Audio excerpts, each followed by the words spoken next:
Have you ever felt that pain of betrayal that tears you apart? That humiliation so deep it seems it will never go away? Imagine that multiplied by thousands, felt by an entire empire. Over 2,000 years ago, Rome, the greatest power in the world, knew this pain. It was a disaster that made Emperor Augustus, the most powerful man on earth, cry out in agony, "Give me back my legions." But his legions would never return. Yet from that grief and unbearable shame was born a silent but relentless promise, never to forgive. This is not just another chapter in Roman history. It is the saga of how a wounded empire rose again, driven by fury and the promise of brutal revenge. Prepare to discover how Rome, in its darkest hour, transformed pain into epic retaliation, rewriting its own destiny and showing the world why it was the greatest. The Roman emperor's cry of despair. Just imagine, you're at home, relaxed, and suddenly news arrives that feels like a bolt of lightning in the middle of a peaceful night. That's exactly what happened in Rome when the news of massacre arrived. Imagine an entire city, the most powerful in the world at the time, that from one moment to the next is thrown into deep mourning. Information has arrived that 20,000 of their best soldiers, 3 complete legions, simply disappeared, annihilated. And worst of all, it wasn't on a glamorous battlefield, but in the dark woods of Germania, a place the Romans considered full of barbarians, people they thought were nothing more than wild beasts. It was as if the most invincible soccer team in the world had been thrashed by a bunch of amateurs. The shame was so overwhelming, it almost burst my chest. And who received this news? The most powerful man in the world, the Emperor Augustus. Think of a 72-year-old grandfather, the kind we admire and respect greatly. Yes, this man wandered the corridors of his palace, pounding the walls with his fists, with a pain that tore at his soul. He screamed, and the scream echoed through the corridors. "Quintilius Varus, give me back my legions!" It was a heartbreaking lament, mixed with uncontrollable fury. The legions, of course, would never return. The bones of his soldiers bleached in the rain back in Germania, and the golden eagles, which were the sacred symbols of Rome's power, think of a flag worth more than gold, were imprisoned in the sanctuaries of these so-called barbarians. The city, accustomed to always winning, felt the pain of defeat, like never before.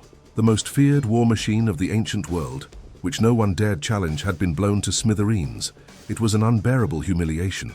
But amidst all this sadness and anger, a promise was born, silent but so strong it felt like rock.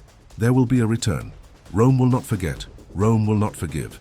It was the promise of a revenge no one could have imagined the magnitude of. Fear knocks at the door and strange signs appear.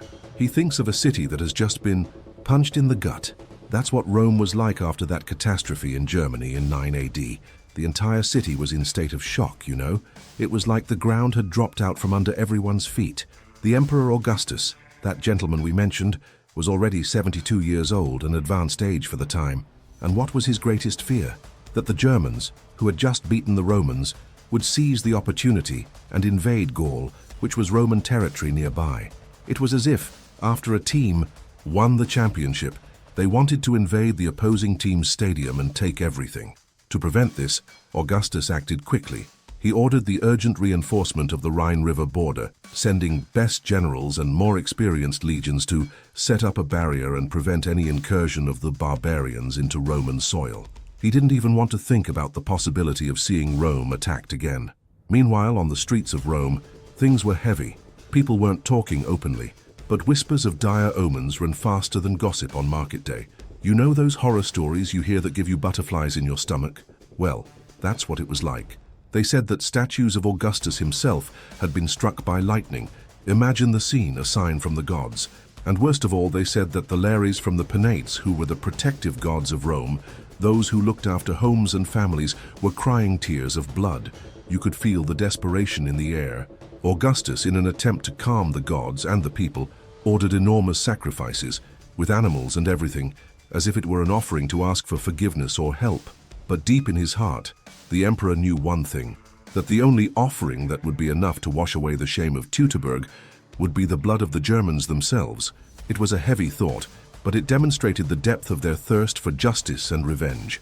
"Germania must be punished," Augustus declared to the Senate, his voice firm. But as an experienced leader, he knew better than to act rashly. The time for retribution must be chosen wisely, not rashly. In other words, they first needed to secure their borders and then reorganize their forces. It was like a chess player who loses a piece but doesn't give up. He thinks about the next move to turn the tide. Revenge was set, but with intelligence. The promise of vengeance, a silent and powerful oath. You know when you get beaten up badly, and in the midst of pain and anger you think, oh, this isn't going to be like this. That's exactly what happened to Rome after that disaster at Teutoburg. It was as if the city, the great and powerful eternal city, had been hit so hard that it brought her to her knees.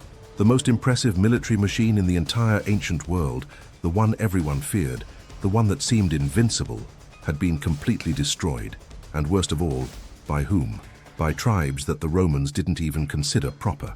People that they saw as mere wild beasts in the forests of Germania. You can imagine the size of the shame. It was a humiliation beyond the pale of any history book. Every Roman citizen, from the humblest to the noblest, felt a chill run down their spine and a heaviness in their heart. The idea that those barbarians had managed to humiliate them in such a way was unbearable. But as we know, Rome was not a city easily defeated. Amidst all this chaos of intense emotions, the profound shame, the grief over the loss of their children, the fury boiling in their veins, something very powerful was born. It wasn't a speech in the public square, nor a decree signed with pomp. It was assolent promise, almost a whisper that spread through the air, but which had the force of a roar. This promise was clear and relentless. There would be revenge, and it wasn't just any revenge, the kind where we give revenge and forget. No, it was something much greater. Rome would not forget. Rome would not forgive. Imagine a knocked-out fighter who, while on the ground, swears he'll get back up and get revenge with interest. That was it. This oath, sworn in the silence of Roman hearts, would become the engine of everything that followed. It would fuel the rebuilding, the planning, and the military campaigns that would follow. The seed of revenge was planted in that moment of pain, and it would germinate, strong and thirsty for retribution, until the Teutoburg debt was paid. Rome rises, the pies. Legions rise from the ashes. After that terrible blow at Teutoburg, Rome was wounded but not dead.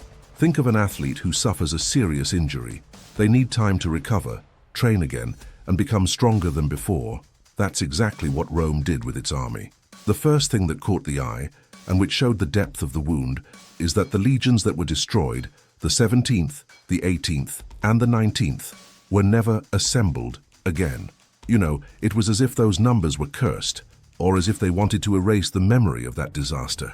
Their numbers were never used again to new legions, as if simply forgetting their names could somehow erase the pain of defeat. But Rome wasn't going to cry over spilt milk. Remember that silent promise of revenge? It began to materialize here. Instead of simply trying to revive what was lost, Emperor Augustus ordered the creation new legions. Think of brand new soldiers, but with super specialized training. It wasn't just any training. It was focused on type of war that awaited them in Germania. They had to learn to fight in those dense, swampy forests where the Germans were masters of ambush.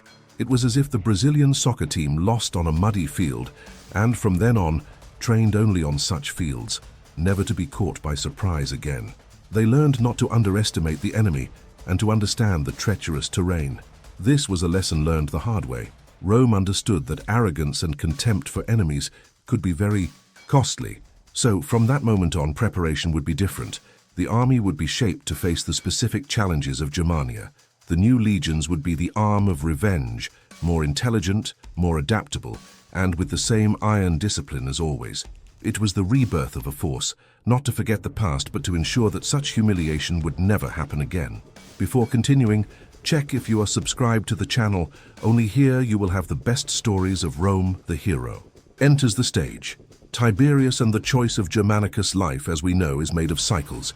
And for Rome, after all the shock and reconstruction, the time had come for new leadership. In 14 AD, the old Emperor Augustus, the one who cried out for his lost legions, left us, and who assumed the throne, the most powerful position in the world, his stepson Tiberius. Tiberius was no flower to be sniffed at. He was an emperor known for being somewhat suspicious and even a bit shady. But one thing is certain, Heck knew Germania like the back of his hand. He had spent years fighting for these lands, living on the frontier. so Tiberius understood everything, from the treacherous terrain of the woods and swamps to the Germanic way of thinking and fighting.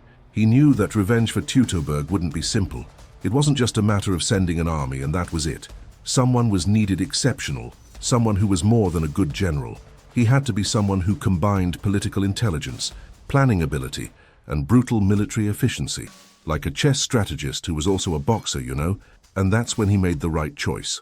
Tiberius looked at a young man who was the face of Rome, the best the city had to offer, Germanicus Julius Caesar. Think of a guy who had it all. He was noble by birth, nephew of Tiberius himself and also his adopted son, which put him in a very important position, cultured in the arts and letters.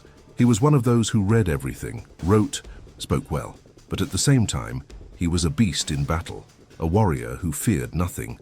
Charismatic and brilliant, Germanicus was the perfect person for the mission Tiberius had in mind.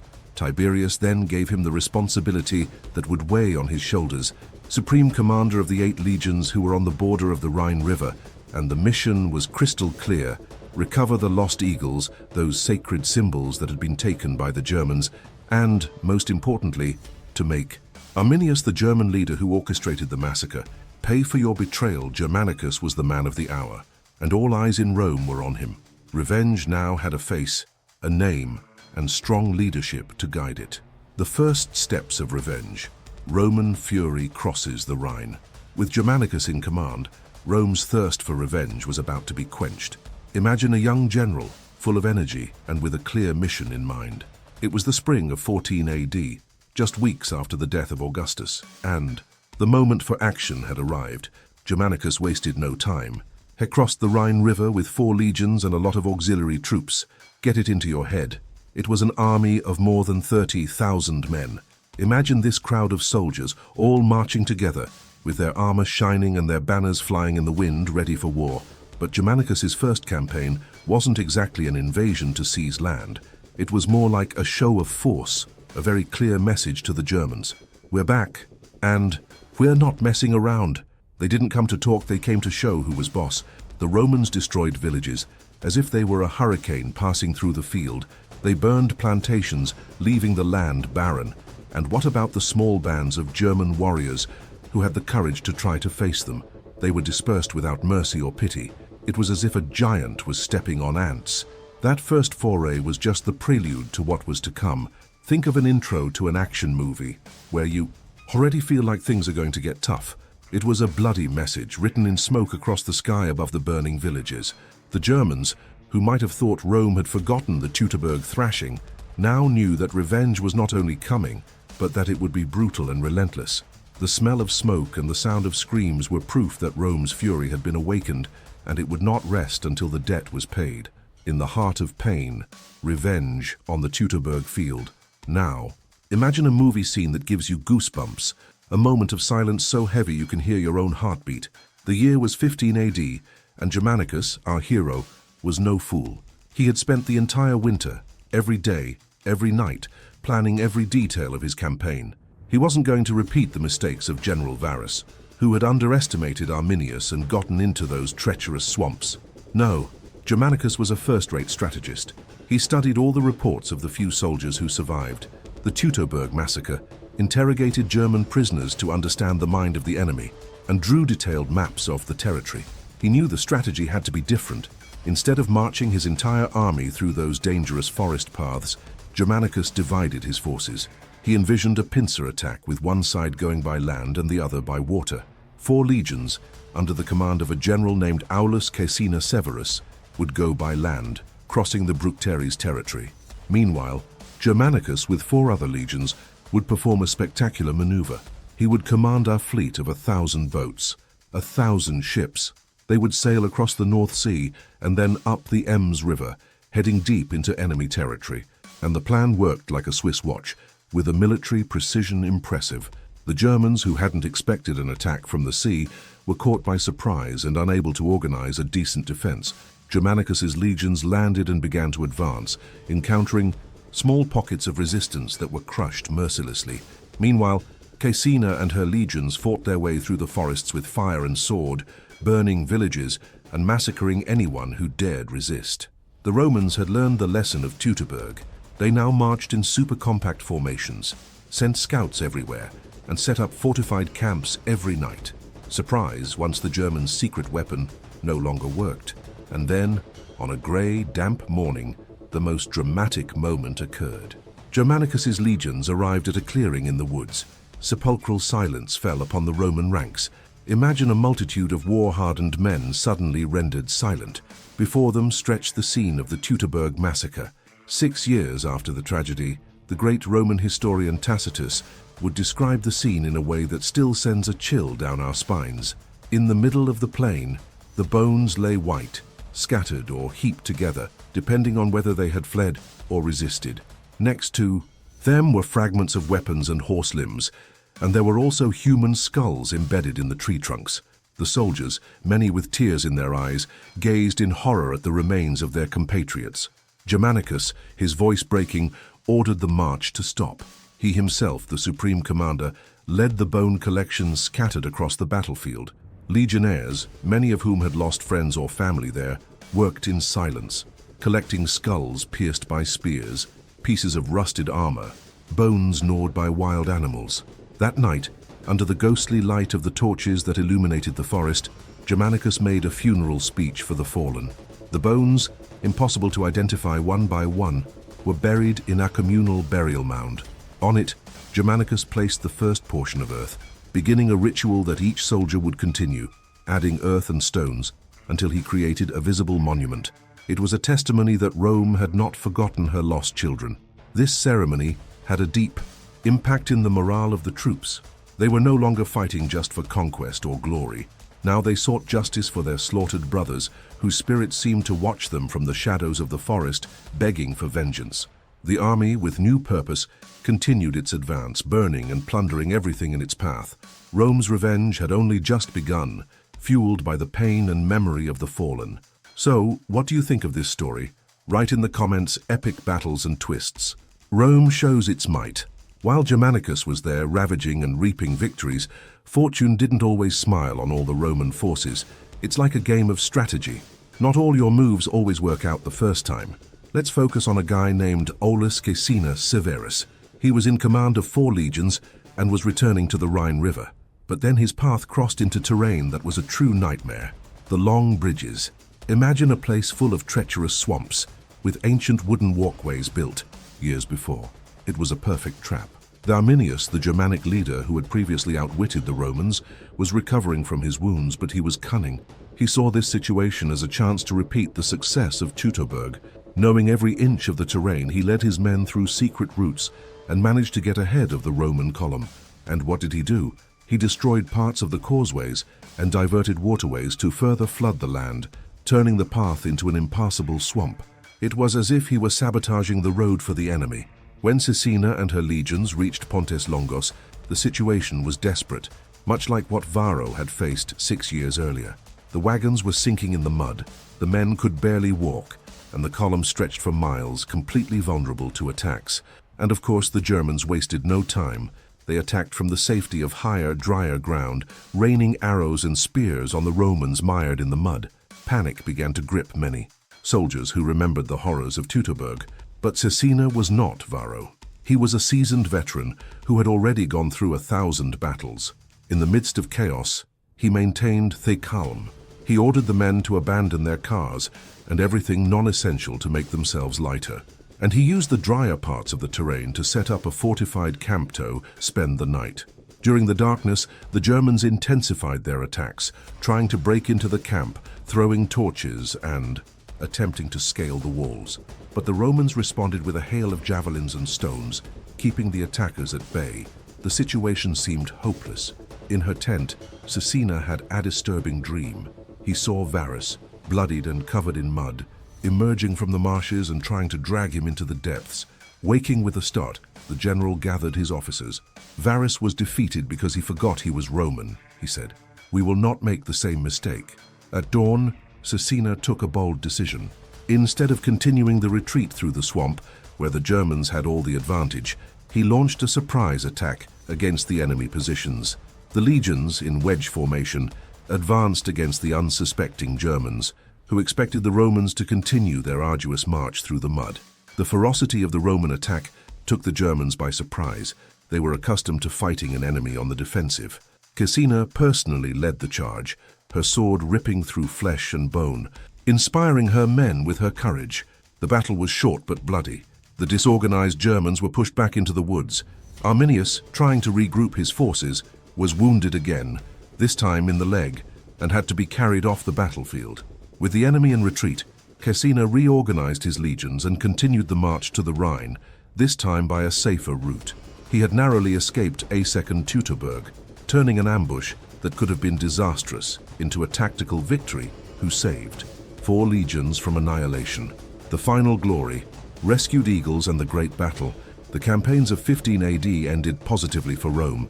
They had defeated the Germanic tribes, recovered lands lost after the Teutoburg conquest, and, most importantly, demonstrated that Roman military power was still unbeatable. But one thing was still missing, a crucial objective that weighed heavily on the heart of every Roman: recover the eagles of the lost legions. Think of these eagles as the most sacred banners, the symbols of a country's honor. Having them captured was the greatest possible humiliation for Rome, so Germanicus dedicated the campaign of 16 AD exclusively to this purpose. He repeated the strategy that had worked before: naval. He transported his legions by sea to the mouth of the river Ems, and from there advanced inland, straight into the territory of the Angrivari, who were Arminius's allies back at the Teutoburg massacre. After some minor skirmishes, the Romans reached a fortress where, according to informants, one of the eagles was kept. The fortress was well defended, perched on a hilltop, surrounded by a wall of massive logs. The defenders knew the value of this trophy and were willing to fight to the death. Germanicus ordered a complete siege. The legions built assault ramps, mobile towers, and giant catapults. For days, the Romans rained relentless stones and flaming arrows on the Germanic defenses. The fortress began to burn, but the defenders refused to surrender, preferring to die in the flames rather than surrender the eagle. Finally, after a week of siege, the Romans launched the final attack. The legions, in testudo formation, the famous turtle, where the shields joined at the top to protect the soldiers, advanced under a hail of arrows and spears. Ladders were propped up against the fences, and the legionaries began to climb, driven by fierce determination. The fighting on the walls was brutal. The Germanic defenders, knowing there was no hope of surrender or escape, fought with the madness of the damned. Many Romans fell from the stairs, their bodies smashed against the rocks or impaled on sharpened stakes. But for every Roman who fell, 2 more took their place, their eyes fixed on the eagle that soared provocatively over the fortress, until an officer, a non-commissioned officer called Marco Ventidio from Campania, managed to reach the top of the wall and fight his way through. His companions rushed to follow him, and soon dozens of legionaries were fighting inside the fortress, clearing the way for hundreds who poured in through the breaches. The German resistance crumbled. The last defenders barricaded themselves in the central hut where the eagle was kept, determined to die protecting their most precious trophy. The Romans set the structure ablaze with torches, forcing the Germans out into the smoke and flames, where they were met by a wall of shields and swords. As the last defender fell, Ventidius entered the burning hut. Moments later he emerged, coughing and covered in soot, but holding his sword high, eagle of the 19th Legion. It was blackened by smoke, but unmistakable by the number engraved on its base. A deafening roar rose from the throats of thousands of legionaries. Men hardened by years of war wept shamelessly. The eagle, symbol of Rome's honor, had been rescued from shame. Germanicus personally took the recovered standard, kissed the blackened metal, and handed it to its bearer. Today, he proclaimed to his assembled troops, "We begin to wash away the shame of Teutoburg. Today, the shadows of our fallen brothers may finally find rest." The recovery of the eagle further inflamed the Romans' spirit of vengeance. Germanicus, sensing the time was right, decided to confront Arminius in a pitched battle that would decide the fate of Germania. Arminius, for his part, had managed to raise a new army, attracting warriors from tribes that had until then remained neutral. The brutality of Roman retaliation had convinced many that the only hope for survival lay in united resistance. The 2 armies met on a plain near the Visurgis River, at a place called Idistaviso. It was vast, open terrain, perfect for Roman formations. Arminius, aware of his disadvantage, tried to compensate with ambushes in the nearby woods and escape routes. Dawn on the day of battle illuminated an imposing spectacle. The Roman legions, some 30,000 strong, spread out in perfect formation, their banners flying in. The wind, the sun reflecting off thousands of spears and helmets. In front, the Germanic army, nearly as numerous but far less disciplined, stretched out in a ragged line, its warriors beating their shields and singing war hymns. Germanicus rode at the head of his troops, reminding them of the horrors of Teutoburg and the humiliation. "Today, we avenge our brothers," he shouted, his voice amplified by thousands of Roman throats. "Today, Rome demonstrates why she rules the world." The battle began, with a hail of missiles, arrows, javelins, and stones. Then, with a blast of trumpets, Germanicus ordered the advance. The Roman legions advanced like a relentless war machine, their lines perfectly aligned, shield against shield. The Germans responded with a savage and disorderly charge, confident that their ferocity would compensate for their lack of discipline. The shock was tremendous. The Germanic front line slammed into the Roman shield wall, and for a few critical moments, it seemed as if it might break. But Roman discipline prevailed. The legionaries absorbed the impact, held their position, and began their deadly work, methodically stabbing with their short swords behind their shields. Arminius, realizing that the frontal battle favored the Romans, ordered his flanks to gradually retreat, trying to lure the legions into the woods, where ambushes lay in wait. But Germanicus, anticipating this tactic, kept his infantry in close formation and sent his auxiliary cavalry to pursue the retreating Germans. The battle broke out into dozens of smaller skirmishes. In the center, the legions advanced relentlessly, crushing German resistance. On the flanks, Roman cavalry attacked the retreating warriors, cutting off their escape routes to the woods. Arminius, seeing his plan failing, personally launched himself into combat, leading a desperate charge against the Roman center. His imposing figure, brandishing a massive spear decorated with eagle feathers, was visible from every point on the field. His most loyal warriors followed him, forming a human wedge that advanced straight toward Germanicus's standard. The clash was brutal. Germanicus's personal guards rushed to protect their general, forming a shield wall around him. Arminius and his men crashed into this barrier. For a moment, Arminius and Germanicus stood just meters apart, their eyes locking amid the chaos of the battle. The Germanicus threw his spear with all his might, but a Roman squire stepped in his way, taking the fatal blow. Before Arminius could draw his sword, the second line of Roman guards counterattacked, forcing him to retreat. Arminius's desperate charge had failed, and with it, the Germans' last hope. The enemy lines began to crumble completely.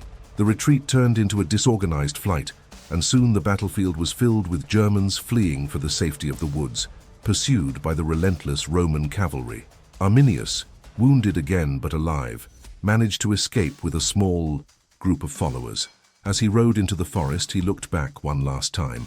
The field he had planned to be a trap for the Romans had become a slaughterhouse for his own people. Thousands of German warriors lay dead or dying, while Roman eagles rose triumphantly over the carnage.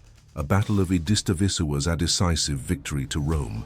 They had not only defeated Arminius's main army, but had demonstrated the absolute superiority of Roman discipline and tactics over the disorganized ferocity of the Germans. The price of revenge and the legacy that remains. After that crushing victory at Edistaviso, Germanicus continued his campaigns for a few more weeks, pursuing the remnants of the Germanic army and punishing the tribes that had supported Arminius. But with summer drawing to a close and the Roman troops exhausted by months of war, he finally ordered a retreat to winter quarters back west of the Rhine River. As the legions returned, nature demonstrated its power. A violent storm struck the Roman fleet in the North Sea, sinking many ships and causing more casualties than any battle against the Germans. For many, it was a sign from the gods. Rome had achieved its revenge, yes, but Germania would remain a hostile and untamable land. Back in Rome, Emperor Tiberius received news of Germanicus's victories with mixed feelings. On the one hand, revenge for the Teutoburg had been accomplished. 2 of the 3 lost eagles had been recovered, the Germans had suffered heavy defeats, and Rome's military prestige had been restored. What a relief! On the other hand, Germanicus's growing popularity began to worry the emperor, who was quite suspicious.